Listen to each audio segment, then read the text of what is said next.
There is a certain graveyard, looked upon on the one side by a prison, on the other by the windows of a quiet hotel. Under a steep cliff, it beholds the traffic of many lines of rail, and the scream of the engine, and the shock of meeting buffers mount to it all day long.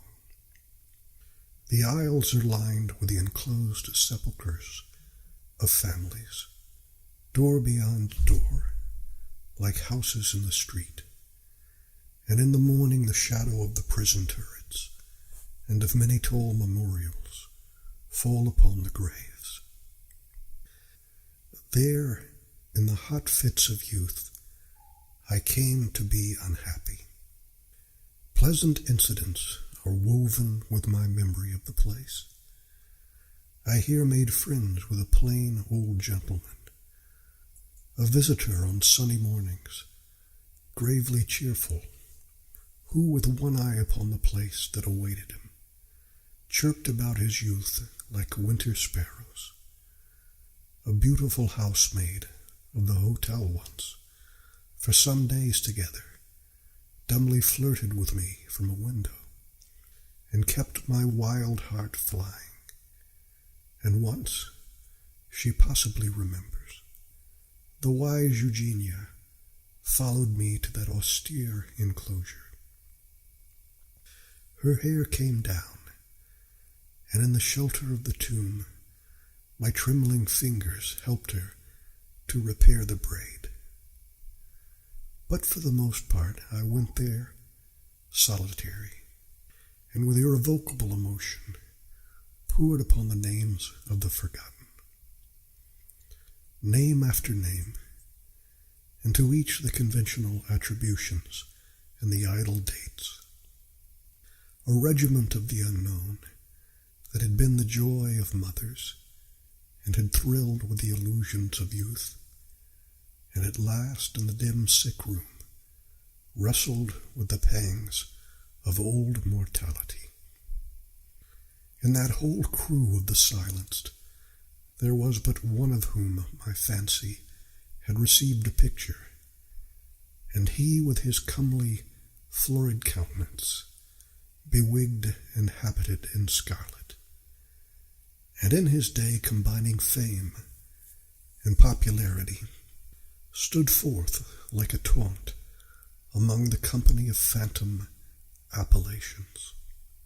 It was then possible to leave behind us something more explicit than these severe, monotonous, and lying epitaphs.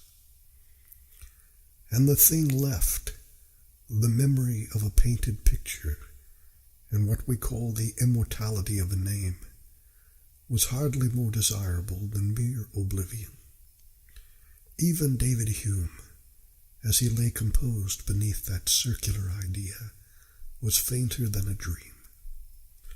And when the housemaid, broom in hand, smiled and beckoned from the open window, the fame of that bewigged philosopher melted like a raindrop in the sea.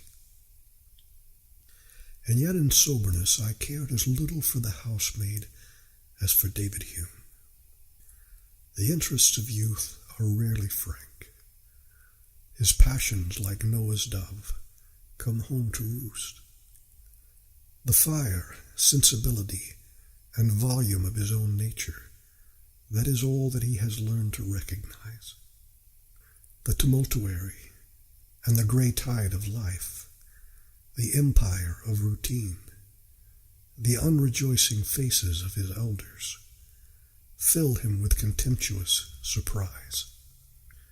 There also he seems to walk among the tombs of spirits, and it is only in the course of years, and after much rubbing with his fellow men, that he begins to glimpse to see himself from without and his fellows from within.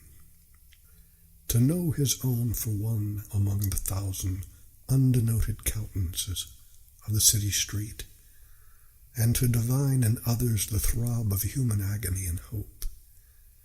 In the meantime he will avoid the hospital doors, the pale faces, the cripple, the sweet whiff of chloroform, for there on the most thoughtless the pains of others are burned home. But he will continue to walk in a divine self-pity, the aisles of the forgotten graveyard. The length of a man's life, which is endless to the brave and busy, is scorned by his ambitious thought. He cannot bear to have come for so little, and to go again so wholly. He cannot bear, above all, in that brief scene, to be still idle, and by way of cure neglects the little that he has to do. The parable of the talent is the brief epitome of youth. To believe in immortality is one thing, but it is first needful to believe in life. Denunciatory preachers seem not to suspect that they may be taken gravely and in evil part, that young men may come to think of time as of a moment, and with the pride of Satan wave back the inadequate gift. Yet here is a true peril. This it is that sets them to pace the graveyard alleys and to read, with strange extremes of pity and derision, the memorials of the dead.